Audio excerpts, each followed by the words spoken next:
बगल में छुरी और मुंह में राम राम। क्या बोले कि हम तो पढ़ी लिखी पंचायत बनावांगे।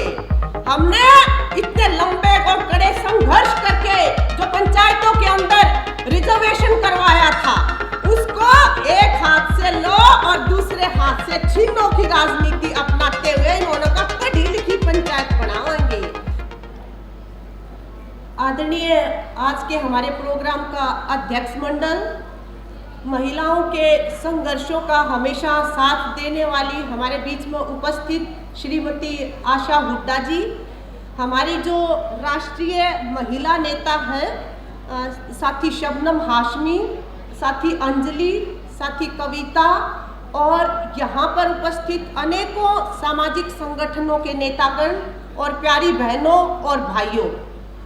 जैसे अभी मेरे से पहले बोलने वाले वक्ताओं ने बताया, हरियाणा के अंदर भी महिलाओं के जो राजनीतिक अधिकार हैं, आर्थिक अधिकार हैं, सामाजिक अधिकार हैं, उनके ऊपर हमला करने में हरियाणा की सरकार ने कोई कोर कसर बाकी नहीं छोड़ी है और पिछले 10 साल के अंदर देखे तो। लेकिन इसके साथ ये भी एक हकीकत है कि हरियाणा की महिलाएं भी रानी चेन्नम्मा जैसी भावना को धारण करते हुए इस सरकार को गले से पकड़े खड़ी है। अगर कोई पिक्चर खींच दे तो वो गले से पकड़े खड़ी है हरियाणा की सरकार को जो है। आप देखिए 2015 में जब ये आए तो इन्होंने कहा बगल में छुरी और मुंह में राम राम। क्या बोले कि हम तो पढ़ी लिखी पंचायत बनावांगे। हमने इतने लंबे और कड़े संघर्ष करके जो पंचायतों के अंदर रिजर्वेशन करवाया था, उसको एक हाथ से लो और दूसरे हाथ से छीनो की राजनीति अपनाते हुए इन्होंने कहा पढ़ी लिखी पंचायत बनावांगे। और उस पढ़ी लिखी पंचायत की आड़ में हमारी जो बहनें हैं, जो जिनको पढ़ने लिखने के मौके नहीं मिले दुर्भाग्यवश, उनको जो है इन्होंने वो पंचायत का भी चुनाव लड़ने से महरूम कर दिया। और वो कौन सी महिलाएं थी जो महरूम हुई उससे? वो दलित महिलाएं थी, वो हमारे यहाँ की अल्पसंख्यक महिलाएं थी। और वो महिलाएं थी कि जो ये वाला चुनाव लड़ने के अलावा कोई दूसरे चुनाव लड़ने का सपना नहीं देख सकती। हम सड़कों पे उतरे, हमने जो हर जगह पे दलील अपील करवाई और आज भी सुप्रीम कोर्ट के अंदर रिव्यू पिटीशन हमारे हरियाणा की महिलाओं की वहां पे स्टैंड करती है। और जब समय बदलेगा तो अपनी उन बहनों को अधिकार दिलवा के रखेगा। इनसे कोई पूछे, अभी आशा जी ने भी बताया, दूसरे साथियों ने बताया, ये सरकार आने के बाद जो कह रहे कि पढ़े लिखे और पढ़ी लिखी सरकार इनको पसंद है, 3000 स्कूल इन्होंने बंद किए हैं। और वो मिडिल स्कूल लड़कियों के स्कूल थे। लड़कियां अपने घरों से दूर पढ़ने को नहीं जा सकती, वातावरण सुरक्षित नहीं है। तो ये बहुत बड़ा हमला है हमारे अधिकारों के ऊपर। यहाँ की यूनिवर्सिटीज हैं, यूनिवर्सिटीज के डिपार्टमेंट्स में ज्यादातर लड़कियां और महिलाएं उच्च शिक्षा में है आज के दिन जो पढ़ने आती है। हमें खुशी है इस बात की, लेकिन टीचर नाम की चीज नहीं है डिपार्टमेंट्स के अंदर। वहां पे सब जो काम लिया जाता है वो ठेके पे लगाए हुए जो टीचर हैं या हमारे पीएचडी करने वाले स्टूडेंट्स जो हैं, उनसे वो काम लिया जा रहा है। वहां हर जगह पे देखें तो फरेब ही फरेब, छलावा ही छलावा है।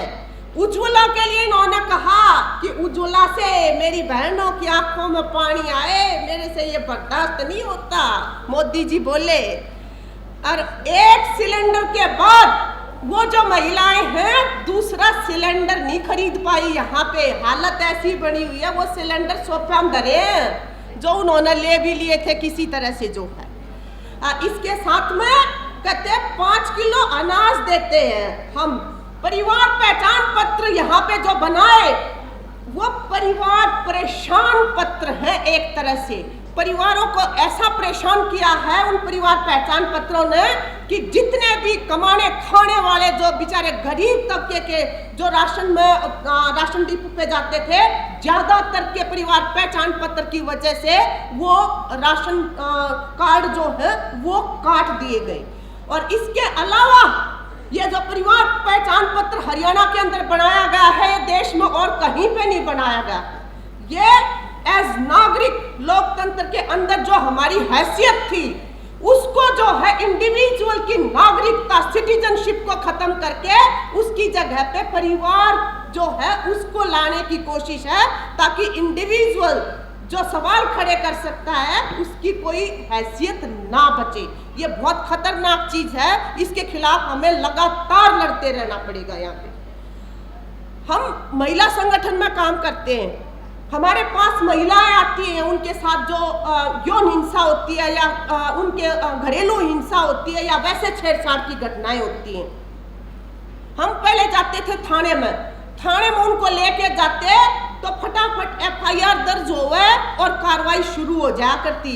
अब क्या कर रखा है, अब वहां पे महिलाओं को तो ये जो सरकार है ये सिरे से झूठी मान के चल रही है, झूठी। वो कहते हैं कि महिलाएं जो हैं झूठे केस दर्ज करवाती हैं, इसलिए FIR होने से पहले बीच में जो है एक कमेटी बना दी। और वो कमेटी किसकी है, वो कमेटी है सारे RSS के जो लोग हैं, जो पितृसत्तात्मक मानसिकता को रखने वाले हैं, उनकी वो कमेटियां हैं। इस वजह से वो न्याय मिलना तो बहुत आगे की बात है, यहाँ पे FIR दर्ज करवाना जो है वो तक चुनौती बन गया है इन दिनों यहाँ इस देश के अंदर हरियाणा में। इसके साथ साथ जब हम आवाज उठाने को आगे आते हैं इन चीजों के खिलाफ, तो क्या कहते हैं ये हरियाणा के अंदर किसान महिलाओं ने एक इतिहास रचा। पिछले दिनों जो 3 काले कानून लेके आई थी और उसके खिलाफ जो किसान आंदोलन चला, वहां पे हरियाणा की बहनों ने पहली बार बढ़ चढ़कर अपने घर चूल्हे पीछे छोड़कर वो जा के धरनों पे उन्होंने अपनी आवाज उठाने की कोशिश की। और उनके बारे में ये क्या कहते हैं, क्या कहा इन्होंने कि ये 100 रपुल्ली की महिलाएं, ये हम भूल नहीं, अंदर इन्होंने धांधलियां की। और ये तो सुप्रीम कोर्ट का शुक्र है कि उन्होंने ये पोल पट्टी खोल दी। तो ऐसे में मीडिया का भी काम हमें करना पड़ेगा, क्योंकि मीडिया इन्होंने खरीदा हुआ है, जर खरीद है मीडिया यहाँ पे ज्यादातर जो इस देश के अंदर, इस हरियाणा के अंदर। तो इसलिए हमें जो है वो मीडिया की भूमिका भी निभानी पड़ेगी और हमें जो है एक कार्यकर्ता की भूमिका भी खुद ही निभानी पड़ेगी यहाँ पे।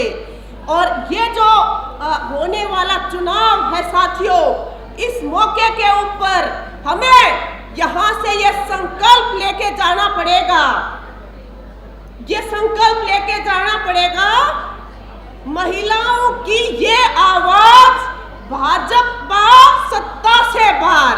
मैं बोलूंगी महिलाओं की ये आवाज, आप बोलो भाजपा सत्ता से बाहर।